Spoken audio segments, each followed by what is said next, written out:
అందరికీ నమస్కారం అండి.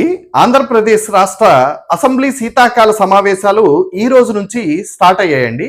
అయితే ఇక్కడ వైఎస్ఆర్ కాంగ్రెస్ పార్టీ అధినేత, అలాగే మాజీ ముఖ్యమంత్రి, అలాగే ఈ యొక్క ప్రతిపక్ష స్థానంలో ఉన్నటువంటి నేత గౌరవనీయులు వైఎస్ జగన్మోహన్ రెడ్డి గారు మాత్రం ఈ అసెంబ్లీ సమావేశాలకు కూడా తను గాని తన పార్టీ నుంచి గెలిచినటువంటి 11 మంది ఎమ్మెల్యేలు కానీ హాజరు కాలేకపోవడం ఇది నిజంగా ప్రతి ఆంధ్రప్రదేశ్ పౌరుడి యొక్క దౌర్భాగ్యకరమైనటువంటి స్థితిని తెలియజేస్తుందండి. ఎందుకు ఇంత బాధతో మాట్లాడాల్సి వస్తుంది అంటే, ప్రభుత్వం తీసుకుంటున్నటువంటి ఈ యొక్క కార్యక్రమాలు ఏవైతే అభివృద్ధి పరంగా మేము అద్భుతమైనటువంటి పరిపాలన అందిస్తున్నామని చెప్పుకుంటున్నటువంటి కూటమి ప్రభుత్వంకి బ్రేకులు వేయాల్సినటువంటి వ్యక్తులు ఎవరు అంటే ప్రతిపక్షంలో ఉన్నటువంటి వ్యక్తులు. ఏంటి బ్రేకులు అంటే, నిజంగా ఇప్పుడు కూటమి ప్రభుత్వం అద్భుతమైనటువంటి పరిపాలన అందిస్తుందా? అసలు తప్పులే జరగటం లేదా? జరుగుంటే ఈ రోజు ఈ యొక్క ప్రతిపక్ష స్థానంలో ఉన్నటువంటి వైఎస్ జగన్మోహన్ రెడ్డి గారి అసెంబ్లీకి కానీ వచ్చి ఉంటే ఎన్ని సమస్యలను లేవనెత్తేటువంటి చక్కటి అవకాశం దొరుకుతుంది కదా.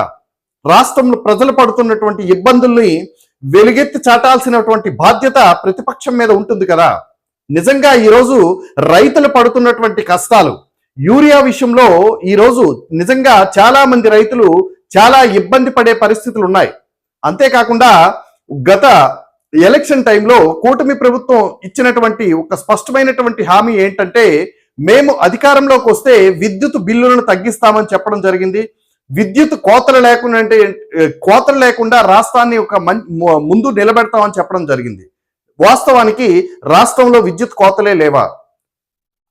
బిల్లులు 2 రెట్లు 3 రెట్లు అత్యధికంగా బిల్లులు వస్తున్నటువంటి విషయం ఎవరండి మరి లేవనెత్తారు? ప్రతిపక్షంలో ఉన్నటువంటి నాయకులు ఆ పని చేయాలి. మరి నిజంగా వైఎస్ఆర్ కాంగ్రెస్ పార్టీ ఎందుకు అసెంబ్లీ సమావేశాలకి హాజరు కాలేకపోతుందో నిజంగా ఆ పార్టీ ప్రక్షాళన చేసుకోవాల్సినటువంటి అవసరం మాత్రం స్పష్టంగా ఉందండి. రాష్ట్రంలో నిజంగా ఇప్పుడు సూపర్ 6 హామీల్ని కూటమి ప్రభుత్వం అద్భుతంగా అమలు చేశామని నిన్న అనంతపురంలో ఒక బహిరంగ సభ ఏర్పాటు చేసుకున్నారు. నిజంగా కూటమి ప్రభుత్వం ఈ యొక్క సూపర్ 6 హామీల్ని ప్రజలకి నిజంగా చేరవేసిందా? అద్భుతమైనటువంటి పరిపాలన అందిస్తుందా? ఇందులో ఉన్నటువంటి లోపాలేంటి? ఆ లోపాలను ఎలుగెత్తి చూపించాల్సినటువంటి బాధ్యత ప్రతిపక్షం మీద లేదా?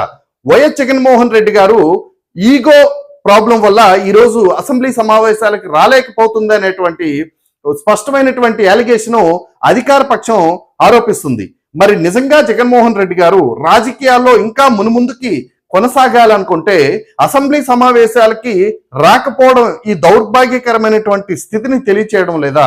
జగన్మోహన్ రెడ్డి గారు అసెంబ్లీ సమావేశాలకు వచ్చి ఈ యొక్క ప్రజల సమస్యల మీద పోరాడాల్సినటువంటి బాధ్యత జగన్మోహన్ రెడ్డి గారి మీద లేదా? మరి ఇవన్నీ రాజకీయాల్లో సర్వసాధారణంగా జరిగేటువంటి అంశాలు. ఇప్పుడు గతంలో పోల్చుకుంటే వైఎస్ జగన్మోహన్ రెడ్డి గారు, అదే వైఎస్ఆర్ కాంగ్రెస్ పార్టీ అసెంబ్లీలో వ్యవహరించినటువంటి తీరు ఈరోజు ఆ పార్టీకి ఒక శాపంగా మారిందని చెప్పుకోవాలండి. ఎందుకంటే గత స్పీకర్ గౌరవనీయులు తమ్మినేని సీతారాం గారు వ్యవహరించినటువంటి తీరు, అంతేకాకుండా నారా చంద్రబాబు నాయుడు గారు ప్రతిపక్షం నేత, ఆయన వ్యక్తిగత విషయాలు, ఫ్యామిలీ విషయంలో ఈ యొక్క కొడాల నాని గారు, అలాగే వల్లభనేని వంశీ గారు చేసినటువంటి ఘాటైనటువంటి వ్యాఖ్యలు ఈరోజు వైఎస్ఆర్ కాంగ్రెస్ పార్టీ ఈ అసెంబ్లీకి రావడానికి భయపడే పరిస్థితి తీసుకువచ్చిందా?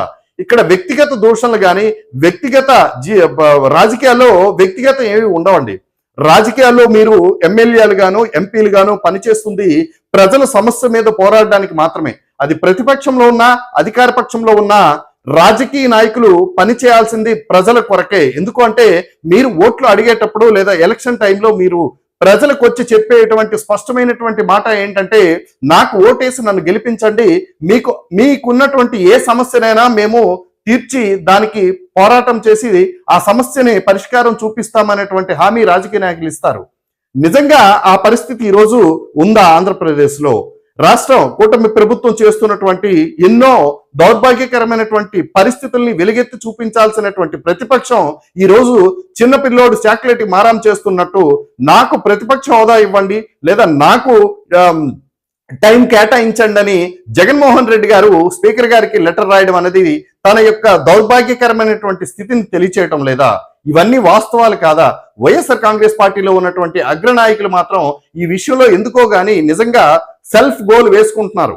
అంతేకాకుండా జగన్మోహన్ రెడ్డి గారు కూడా ఇంకా మునుముందుకు రాజకీయ పరంగా ముందుకు వెళ్ళాలనుకుంటే అసెంబ్లీకి రావాలి, ప్రజల సమస్యల్ని వెలుగెత్తి ప్రభుత్వం పట్ల ఒక ప్రభుత్వాన్ని నిలదీసేటువంటి పరిస్థితుల్లోకి ఉండాలి. కానీ జగన్మోహన్ రెడ్డి గారు చేస్తున్నటువంటి మేజర్ తప్పిదం ఏంటంటే అసెంబ్లీకి రాకపోవడం, ప్రజల సమస్యల్ని మనం మీడియా ద్వారా చెప్పడం అన్నది అది ఎంతవరకు కరెక్ట్ ఒకసారి జగన్మోహన్ రెడ్డి గారు ఆలోచించుకోవాలి.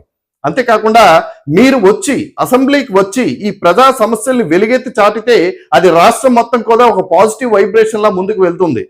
ప్రజా సమస్యల్ని మాలాంటి వ్యక్తులు లేదా ఒక స్వచ్ఛందంగా మేము మాట్లాడగలం తప్ప మేమొచ్చి అసెంబ్లీలో పోరాటం చేయలేం, మాకు అవకాశం లేదు. ఆ అవకాశం ప్రజలు మీకు ఇచ్చారు. ప్రతిపక్ష నేతగా మీకు ఒక అద్భుతమైనటువంటి అవకాశం ఇచ్చారు, ప్రజల సమస్యల మీద పోరాడతారని. మరి కనీసం మీరు ప్రజా సమస్యలను పట్టించుకోకుండా, ప్రజలు సమస్యలంటే మీకు కనీసం లెక్క లేకుండా ఈ విధమైనటువంటి ప్రవర్తనతో మీరు ముందుకు వెళ్తే లాంగ్ రన్ లో రాజకీయాలు ఏం సస్టైన్ చేయగలరు? రాష్ట్రానికి మీ వల్ల ఎటువంటి ఉపయోగం ఉంటుందా? ఈరోజు కూటమి ప్రభుత్వం చేస్తున్నటువంటి ఇసుక దండా గాని, కూటమి ప్రభుత్వం చేస్తున్నటువంటి మద్యం దండా గాని, కూటమి ప్రభుత్వం అమలు చేస్తున్నటువంటి అనైతిక చాలా పనుల వల్ల గాని ప్రజలు ఎంత ఇబ్బంది పడుతున్నారో మీకు అర్థం కావట్లేదా?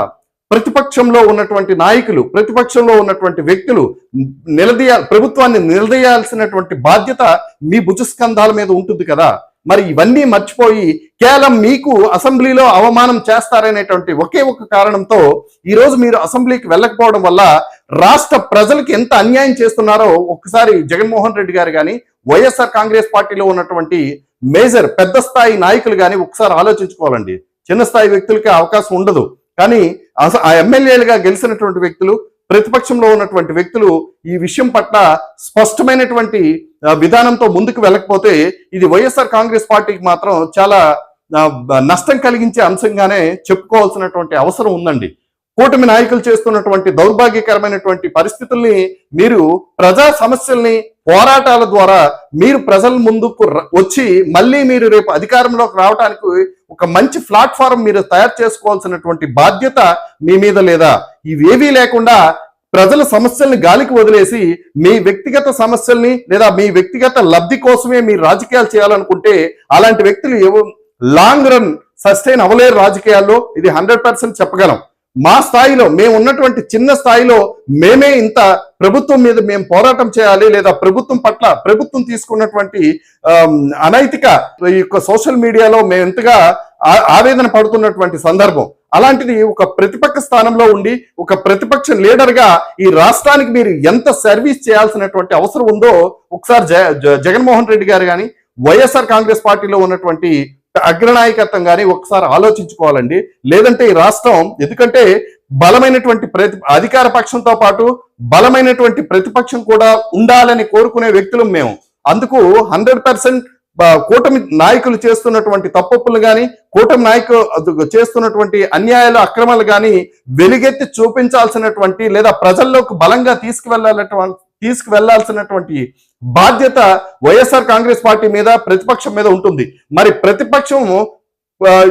ప్రతిపక్షంలో ఉన్నటువంటి మీరు ప్రజల మన్ననలు పొందాలి అంటే ప్రజా సమస్యల్ని లేవనెత్తాలి, ఆ సమస్యలకు ఒక పరిష్కార మార్గాన్ని చూపించాలి. ఇది ఏది మీరు చేసేటువంటి పరిస్థితి లేకపోతే ప్రజలు మిమ్మల్ని కూడా ఈసడించుకుంటారన్న విషయం మాత్రం వైఎస్ఆర్ కాంగ్రెస్ పార్టీలో ఉన్నటువంటి వ్యక్తులు కానీ, వైఎస్ఆర్ కాంగ్రెస్ పార్టీ ముఖ్యంగా నాయకుడు జగన్మోహన్ రెడ్డి గారు మైండ్ సెట్ మార్చుకోవాల్సినటువంటి అవసరం ఉందన్నది నా అభిప్రాయం అండి.